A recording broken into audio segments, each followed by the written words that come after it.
ಆದರೆ ಅಥವಾ ರೆಸೊನೇಟ್ ಆದರೆ ಮಾತ್ರ ತೊಗೊಳ್ಳಿ, ಇಲ್ಲ ಅಂದರೆ ಬಿಟ್ಬಿಡಿ. ಇದು ಒಂದು ಜನರಲ್ ರೀಡಿಂಗ್ ಮಾತ್ರ ಆಗಿರುತ್ತೆ. ಕಾರ್ಡ್ಸ್ನ ಶಫಲ್ ಮಾಡಿದಾಗ ಫೆಬ್ರವರಿ ಮಂತಲ್ಲಿ ನನಗೆ ಫಸ್ಟ್ ಕಾರ್ಡ್ ಟೆಂಪ್ರೆನ್ಸ್ ಕಾರ್ಡ್ ಬಂದಿದೆ. ಟೆಂಪ್ರೆನ್ಸ್ ಕಾರ್ಡ್ ಬಂದಿರೋದ್ರಿಂದ ಸೊ ನೀವು ಏನೋ ಟ್ರೈ ಮಾಡ್ತಾ ಇದ್ದೀರಾ, ಸೊ ಯಾರನ್ನಾದ್ರೂ ಕೇರ್ ಮಾಡ್ತಾ ಇದ್ದೀರಾ ಅಥವಾ ನಿಮ್ಮನ್ನು ಯಾರಾದರೂ ಲವ್ ಆ್ಯಂಡ್ ಟೇಕ್ ಕೇರ್ ಮಾಡ್ತಾ ಇದ್ದಾರೆ. ಸೊ ಸೆಂಟರ್ ಇದ್ದೀರಾ, ಗ್ರೌಂಡೆಡ್ ಇದ್ದೀರಾ ಅಂತ ಹೇಳ್ಬೋದು ಸದ್ಯಕ್ಕೆ. ಬಟ್ ಬಿಗ್ಗರ್ ಆ್ಯಂಡ್ ಬ್ರೈಟರ್ ಫ್ಯೂಚರ್ನ ಕೂಡ ಇಂಡಿಕೇಟ್ ಮಾಡುತ್ತೆ temperance card. Very caring energy. ನಿಮ್ಮ ಸುತ್ತಮುತ್ತಲ ಇರೋರೆಲ್ಲರೂ ನಿಮ್ಗೆ ತುಂಬ ಕೇರ್ ಮಾಡ್ತಾ ಇದ್ದಾರೆ, ಅಥವಾ ನಿಮ್ಮ ಮನೇನ ಡೆಕೋರೇಟ್ ಮಾಡ್ತಾ ಇದ್ದೀರಾ, ಅಥವಾ ನೀವು ಕನೆಕ್ಟ್ ಆಗಿರೋ ವ್ಯಕ್ತಿ ನಿಮ್ಮನ್ನು ತುಂಬ ಕೇರ್ ಮಾಡ್ತಾ ಇದ್ದಾರೆ, ಅಥವಾ ನೀವು ಕೇರ್ ಮಾಡ್ತಾ ಇದ್ದೀರಾ. ಸೊ ತುಂಬ ಡ್ರೀಮ್ಸ್ ಇದೆ, ತುಂಬ ಕನಸುಗಳನ್ನ ಕಟ್ಕೊಳ್ತಾ ಇದ್ದೀರಾ. ನೀವು ಮೀನ ಅಥವಾ ಕಟಕ್ ರಾಶಿಯವ್ರ ಜೊತೆ ಕನೆಕ್ಟ್ ಆಗಿರ್ಬೋದು. ಟೆಂಪ್ರೆನ್ಸ್ ಕಾರ್ಡ್ ಬಂದಿರೋದ್ರಿಂದ ಹೇಳೋದಾದರೆ ಮೀನ ಅಥವಾ ಕಟಕ್ ರಾಶಿ, ನೀವು ಯಾವುದೇ ರಾಶಿಯವ್ರ ಜೊತೆ ಕೂಡ ನಾರ್ಮಲಿ ಕನೆಕ್ಟ್ ಆಗಿರಬಹುದು.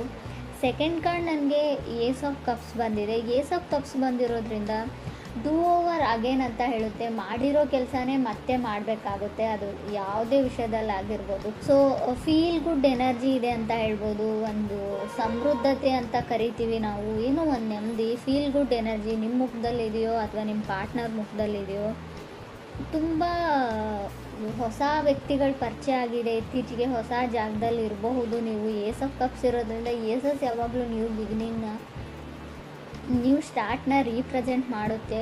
ಸೊ ನಿಮ್ಗೆ ಯಾರಾದರೂ ಲವ್ಡ್ ಒನ್ಸ್, ನಿಮ್ಗೆ ಇಷ್ಟ ಆಗಿರೋ ವ್ಯಕ್ತಿ ಸೊ ಮೆಸೇಜ್ ಮಾಡ್ಬೋದು, ನೀವು ಯಾರಿಗಾದ್ರೂ ಮೆಸೇಜ್ ಮಾಡ್ಬೋದು. ಕಮ್ಯುನಿಕೇಷನ್ ಇದೆ ಅಂತ ಸೆಕೆಂಡ್ ಕಾರ್ಡ್ ಹೇಳುತ್ತೆ. ತುಂಬ ಲವೇಬಲ್ ಮೆಸೇಜಸ್ ಪಾಸ್ ಆಗ್ತಾ ಇದೆ ಅಂತ ಕೂಡ ಹೇಳ್ಬೋದು. ಥರ್ಡ್ ಕಾರ್ಡ್ ನನಗೆ ಟೂ ಆಫ್ ಸಾರ್ಡ್ಸ್ ಬಂದಿದೆ. ಸೊ ಯಾರೋ trying to become a patience ಅಂತ ಟ್ರೈ ಮಾಡ್ತಾ ಇದ್ದಾರೆ. ಸೊ ಹೇಗೆ ತಾಳ್ಮೆಯಿಂದ ನಡ್ಕೊಳ್ಬೇಕು ಅಂತ ಕಲಿತಾ ಇದ್ದಾರೆ. ಸೊ ಕಂಟ್ರೋಲಿಂಗ್ ಎನರ್ಜಿ ಇದೆ ಅಂತ ಹೇಳ್ಬೋದು. ನೀವು ಅಥವಾ ನೀವು ಕನೆಕ್ಟ್ ಆಗಿರೋ ವ್ಯಕ್ತಿ, ಅದರ್ ಪರ್ಸನ್ ಕೂಡ ಇದಾಗಿರ್ಬೋದು. ಮುಂಚೆ ಎಲ್ಲದಕ್ಕೂ ಸಿಟ್ಟು ಮಾಡ್ಕೊಳ್ತಿರೋ ವ್ಯಕ್ತಿ, ಕೋಪ ಮಾಡ್ಕೊಳ್ತಿರೋ ವ್ಯಕ್ತಿ ನಿಮ್ಮ ಜೊತೆ ಕನೆಕ್ಟ್ ಆದಮೇಲೆ ಸ್ವಲ್ಪ ತಾಳ್ಮೆನ ಕಲಿತಾ ಇದ್ದಾರೆ, ಸ್ವಲ್ಪ ಕಾಮ್ ಆಗಿರೋದಕ್ಕೆ ಟ್ರೈ ಮಾಡ್ತಾ ಇದ್ದಾರೆ ಅಂತ ಹೇಳ್ಬೋದು. ಫೋರ್ತ್ ಕಾರ್ಡ್ ನನಗೆ ಫೋರ್ ಆಫ್ ಸಾರ್ಡ್ಸ್ ಬಂದಿದೆ.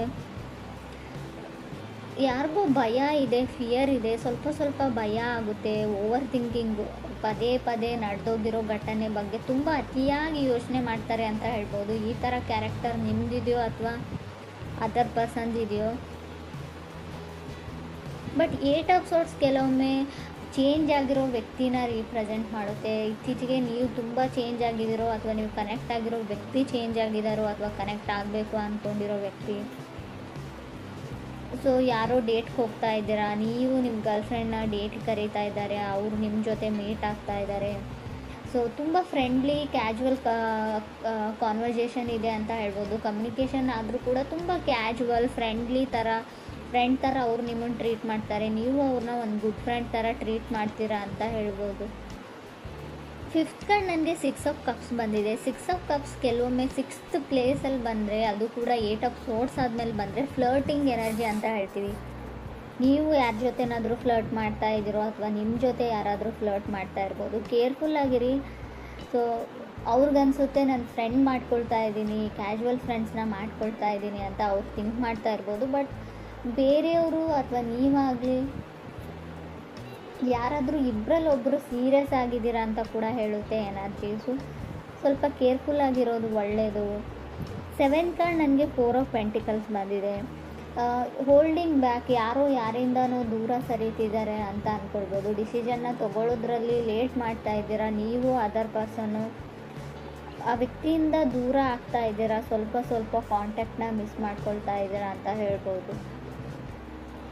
ಏಟ್ ಕಾರ್ಡ್ ನನಗೆ ಟವರ್ ಕಾರ್ಡ್ ಬಂದಿದೆ. ಟವರ್ ಕಾರ್ಡ್ ಬಂದಿದೆ ಅಂತ ಭಯ ಪಡೋ ಅಗತ್ಯ ಇಲ್ಲ. Sometimes tower cards temperance card ಜೊತೆಗೆ ಬಂದರೆ ಖಂಡಿತವಾಗ್ಲೂ ಡಿಲೇ ಅಂತ ಹೇಳ್ತೀನಿ. ಯಾವುದೇ ವಿಷಯದಲ್ಲಾಗಿರ್ಬೋದು, ರಿಲೇಷನ್ಶಿಪ್ ವಿಷಯದಲ್ಲಾಗಿರ್ಬೋದು, ನೀವು ಮನೆ ಕಟ್ತಾ ಇದ್ದರೆ, ಏನಾದರೂ ಖರೀದಿ ಮಾಡ್ತಾ ಇದ್ದರೆ, ಯಾವುದಾದ್ರೂ ಇವೆಂಟ್ ಇದ್ದರೆ, ಎಲ್ಲಿಗಾದ್ರೂ ಹೋಗಬೇಕು ಅಂದ್ಕೊಂಡಿದ್ರೆ, ಎಲ್ಲದರಲ್ಲೂ ಡಿಲೇನ ಸಡನ್ ಅನ್ಎಕ್ಸ್ಪೆಕ್ಟೆಡ್ ಡಿಲೇ ಅಂತ ಹೇಳ್ಬೋದು. ಸೊ ನೀವು ರೆಡಿಯಾಗಿಲ್ಲ, ಯಾವುದಕ್ಕೂ ಇನ್ನೂ ಟೈಮ್ ಬೇಕು ಅಂತ ಹೇಳ್ತಾ ಇದೆ ಅಂತಲೂ ಹೇಳ್ಬೋದು. ಮೇ ಬಿ ಡೆಸ್ಟಿನಿ ರೆಡಿ ಇಲ್ಲ ಅಂತ ಹೇಳ್ಬೋದು. ನೀವೇನೋ ಮಾಡಬೇಕು ಅಂತ ಇದ್ದೀರಾ, ತುಂಬ ಎಕ್ಸ್ಟರ್ನಲ್ ಫೋರ್ಸಸ್ಸು ನಿಮ್ಮನ್ನು ತಡೀತಾ ಇದೆ. ಆ ಕೆಲಸ ಪೂರ್ತಿ ಆಗಕ್ಕೆ ಬಿಡ್ತಾ ಇಲ್ಲ ಅಂತ ಕೂಡ ಹೇಳ್ಬೋದು. ಸೊ 9th ಕಾರ್ಡ್ ನನಗೆ ಹ್ಯಾಂಗ್ಮ್ಯಾನ್ ಬಂದಿದೆ. ಹ್ಯಾಂಗ್ಮ್ಯಾನ್ ಕೂಡ ಅದನ್ನೇ ಹೇಳುತ್ತೆ, ಎಲ್ಲ ಕೆಲಸಗಳು ನಿಧಾನವಾಗಿ ಆಗುತ್ತೆ, slow and steady wins the race ಅಂತ ಹೇಳ್ತೀವಿ. ಎಷ್ಟೇ ನಿಧಾನವಾಗಾದರೂ ಕೂಡ ಕೆಲಸ ಕಂಪ್ಲೀಟ್ ಆಗುತ್ತೆ ಅಂತ ಹೇಳ್ಬೋದು. 10th ಕಾರ್ಡ್ ನನಗೆ 5 ಆಫ್ ಸಾರ್ಡ್ಸ್ ಬಂದಿದೆ. ಹುಷಾರಾಗಿರಿ, ಮೇ ಬಿ ಬ್ರೇಕಪ್ಸ್ನ ಹೇಳ್ತೀನಿ, 5 ಆಫ್ ಸಾರ್ಡ್ಸ್, ಡಿವೋರ್ಸ್ನ ಹೇಳ್ತೀನಿ. ನಿಮಗೆ ಗೊತ್ತಿಲ್ಲದೆ ಇರ್ಬೋದು, ಆಲ್ರೆಡಿ ಡಿವೋರ್ಸ್ ಆಗಿರೋ ವ್ಯಕ್ತಿ ಜೊತೆ ನೀವು ಕನೆಕ್ಟ್ ಆಗ್ತಾ ಇದ್ದೀರಾ ಇತ್ತೀಚೆಗೆ, ಅವ್ರು ಹೇಳದೇ ಇರ್ಬೋದು ಅಥವಾ ಆಲ್ರೆಡಿ ನಿಮಗೆ ಗೊತ್ತಿರ್ಬೋದು. 5 ಆಫ್ ಸಾರ್ಡ್ಸ್ ಕೆಲವೊಮ್ಮೆ ಮನೆಯಲ್ಲಿ ಡ್ರಾಮಾ ಫೈಟ್ಸ್ನ ರೀಪ್ರೆಸೆಂಟ್ ಮಾಡುತ್ತೆ, ಸಣ್ಣ ಪುಟ್ಟ ಜಗಳನೂ ದೊಡ್ಡದಾಗಿ. ಸೊ ಮೇ ಬಿ ಡಿವೋರ್ಸ್ವರೆಗೂ ಹೋಗಿರ್ಬೋದು. ಹರ್ಮೆಟ್ ಕಾರ್ಡ್ ಕೂಡ ಬಂದಿದೆ. ಸಮ್ಟೈಮ್ಸ್ ಹರ್ಮೆಟ್ ಕಾರ್ಡ್ ಡಿವೋರ್ಸ್ ಆದಮೇಲೆ ಮೇ ಬಿ ಸ್ಯಾಡಲ್ಲಿ, ಸ್ಟ್ರಗಲಲ್ಲಿ ಕೆಲವ್ರು ಇರ್ಬೋದು. ಫೈಟ್ ಫಾರ್ ಲವ್ ಅಂತ ಹೇಳುತ್ತೆ ಹರ್ಮೆಟ್ ಕಾರ್ಡ್. ಟಯರ್ಡ್ ಆಫ್ ಲವ್ ಅಂತ ಹೇಳ್ತೀವಿ. ಫುಲ್ ಆಫ್ ಡೌಟ್ಸ್ ಇದ್ದರೂ ಕೂಡ ಹರ್ಮೆಟ್ ಕಾರ್ಡ್ ಬಂದಿರುತ್ತೆ. ಡೌಟ್ಸ್ ನಿಮಗಿದೆಯೋ ಅಥವಾ ಅದರ್ ಪರ್ಸನ್ಗಿದೆಯೋ. 11th ಹರ್ಮೆಟ್ ಕಾರ್ಡ್ ಇರೋದ್ರಿಂದ ಖಂಡಿತವಾಗ್ಲೂ ನೀವು ಡಿಪ್ರೆಷನ್ ಲೆವೆಲ್ಗೆ ಹೋಗಿರ್ಬೋದು. ಕೆಲವರು ತುಂಬ ಓವರ್ ಥಿಂಕಿಂಗ್, ತುಂಬ ಯೋಚನೆಯಲ್ಲಿ ಕೂಡ ಕೆಲವರು ಇದ್ದೀರಾ ಅಂತ ಕಾರ್ಡ್ ಹೇಳುತ್ತೆ. ಕೆಲವ್ರಿಗೆ ವೆಕೇಷನ್ನ ಅಗತ್ಯ ಇದೆ ಅಂತ ಹೇಳ್ಬೋದು. 2 ಆಫ್ ಸಾರ್ಡ್ಸ್ ಓವರ್ ವರ್ಕ್ನ ಕೂಡ ಸೆಕೆಂಡ್ ಕಾರ್ಡ್ ರೀಪ್ರೆಸೆಂಟ್ ಮಾಡೋದ್ರಿಂದ ಎಲ್ಲಿಗಾದರೂ ಟ್ರಿಪ್ ಹೋಗಿ ಸ್ವಲ್ಪ ಬ್ಯುಸಿಯಾಗಿ ಬೇರೆ ಜಾಗದಲ್ಲಿ ಟೈಮ್ನ ಸ್ಪೆಂಡ್ ಮಾಡಿ ಅಂತ ಹೇಳ್ಬೋದು. ಇನ್ಕಮ್ ಚೆನ್ನಾಗಿದೆ ಅಂತ ಹೇಳ್ತೀನಿ. ಫೈನಾನ್ಷಿಯಲಿ ನನಗೆ ಇನ್ಕಮ್ ತುಂಬ ಚೆನ್ನಾಗಿದೆ ಅಂತ ಕಾಣಿಸ್ತಾ ಇದೆ. ಸೊ ನಿಮ್ಮದೇ ಕೆಲಸ ಮಾಡೋ ಜಾಗದಲ್ಲಿ ನೀವು ತುಂಬ ಬ್ಯುಸಿಯಾಗಿದ್ದೀರಾ, ಓವರ್ ವರ್ಕ್ ಮಾಡ್ತಾಯಿದ್ದೀರಾ, ತುಂಬ ರೆಸ್ಪಾನ್ಸಿಬಿಲಿಟೀಸ್ ಇದೆ, ಬ್ಲಡ್ ಪ್ರೆಷರ್ ಜಾಸ್ತಿ ಆಗ್ತಾ ಇದೆ, ಟೆನ್ಷನ್ ಇದೆ, ಡಿಪ್ರೆಷನ್ ಇದೆ.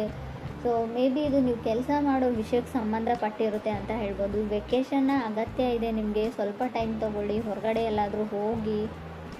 ಸೊ ಕೆಲವ್ರು ರೆಡಿಯಾಗಿದ್ದೀರಾ, ಕೆಲವ್ರದ್ದು ಮದುವೆ ಕೂಡ ಫಿಕ್ಸ್ ಆಗಿದೆ ಅಂತ ಅಂದ್ಕೊಳ್ತೀನಿ ನಾನು. ಏಸ್ ಆಫ್ ಕಪ್ಸ್ ಇರೋದ್ರಿಂದ ಆಲ್ರೆಡಿ ಮದುವೆ ತುಂಬ ರೀಸೆಂಟಾಗಿ ಮದುವೆ ಆಗಿರ್ಬೋದು. 15 ಡೇಸ್ 1 ಮಂತಲ್ಲಿ ಕೆಲವ್ರು ಮದುವೆ ಇರ್ಬೋದು ಮುಂದೆ, ಅಥವಾ ಆಲ್ರೆಡಿ ಮದುವೆ ಆಗಿರಬಹುದು ಅಂತ ಹೇಳ್ತಾ ಇದೆ. ಮೇ ಬಿ ಇದು 1.5 ಡೇದು ಕೂಡ ನಾನು ಕೌಂಟ್ ಮಾಡ್ತೀನಿ. 2 ಡೇಸ್ ಆಯಿತು, 1 ಡೇಸ್ ಆಯಿತು, ಗೊತ್ತಿಲ್ಲ ನನಗೆ. ನಾನು ರೀಡಿಂಗ್ ನೋಡುವಾಗ ಇದು ನಿಮ್ಗೆ ಅನ್ವಯಿಸುತ್ತೆ ಅಂತ ಅಂದ್ಕೊಳ್ತೀನಿ.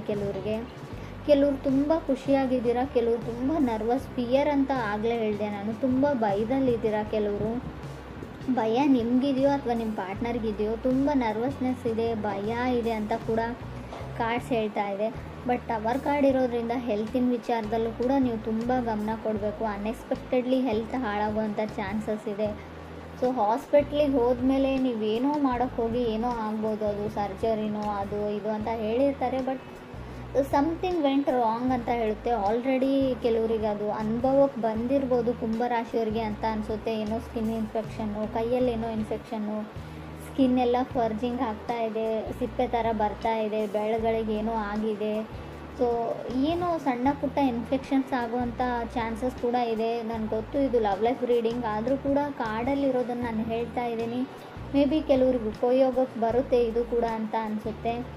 ಇನ್ನು ಲವ್ ಲೈಫ್ ವಿಚಾರಕ್ಕೆ ಬಂದರೆ ಸ್ವಲ್ಪ ಜಗಳನ ಹೇಳ್ತೀನಿ, ಬ್ರೇಕಪ್ನ ಹೇಳ್ತೀನಿ. ಆಲ್ರೆಡಿ ಮದುವೆ ಆಗಿರೋರಿಗೆ ತುಂಬ ಜಗಳ ಮತ್ತು ಡಿವೋರ್ಸ್ವರೆಗೂ ಹೋಗುವಂಥ ಚಾನ್ಸಸ್ ಇದೆ. ತುಂಬ ಯೋಚನೆ ಮಾಡಬೇಡಿ. ಮಿಸ್ಅಂಡರ್ಸ್ಟ್ಯಾಂಡಿಂಗ್ ಕೂಡ ನನಗೆ ಕಾರ್ಡ್ಸಲ್ಲಿ ಕಾಣಿಸ್ತಾ ಇದೆ. ಟವರ್ ಕಾರ್ಡ್ ಇರೋದ್ರಿಂದ ಮಿಸ್ಅಂಡರ್ಸ್ಟ್ಯಾಂಡಿಂಗ್ ಆಗೋದ್ರ ಜೊತೆಗೆ ಅದನ್ನು ನೀವು 100% ನಂಬ್ತೀರಾ ಕೂಡ. ಸೊ ಗಮನ ಕೊಡಿ. ಯಾವುದೇ ವಿಚಾರ ಇರಲಿ ತುಂಬ ಸರ್ತಿ ಯೋಚನೆ ಮಾಡಿ ಡಿಸೈಡ್ ಮಾಡಿ. ಯಾವುದನ್ನು ಟವರ್ ಕಾರ್ಡ್ ಅಂದರೆ ಸಡನ್ ಡಿಸಿಷನ್ ತೊಗೊಳ್ಬೇಕು ಅಂತ ಅನಿಸುತ್ತೆ. ಸೊ ಕೋಪದಲ್ಲಿ ಕೊಯ್ಕೊಂಡಿರೋ ಮೂಗು, ಸೊ ನೀವು ಸಮಾಧಾನ ಆದಮೇಲೆ ಖಂಡಿತ ಬರಲ್ಲ. ಈ ವಿಚಾರದ ಬಗ್ಗೆ ಕೂಡ ನೀವು ತುಂಬಾ ಯೋಚನೆ ಮಾಡಬೇಕು. ಕೆಲವ್ರಿಗೆ ನನಗನ್ಸುತ್ತೆ ಹ್ಯಾಂಗ್ಮ್ಯಾನ್ ಇರೋದ್ರಿಂದ ನಿಮಗೆ ಡಿಲೇ ಮಾಡೋಕ್ಕಿಷ್ಟ, ನೀವೇ ಯಾವುದನ್ನು ತುಂಬ ಎಳಿತಾ ಇದ್ದೀರಾ, ಯಾರಿಗೂ ತುಂಬ ಕಾಡಿಸ್ತಾ ಇದ್ದೀರಾ ಅಂತ ಕೂಡ, ನೋ ಹೇಳ್ತಾ ಇದ್ದೀರಿ ಅಂತ ಕೂಡ ಕಾರ್ಡ್ ಹೇಳುತ್ತೆ.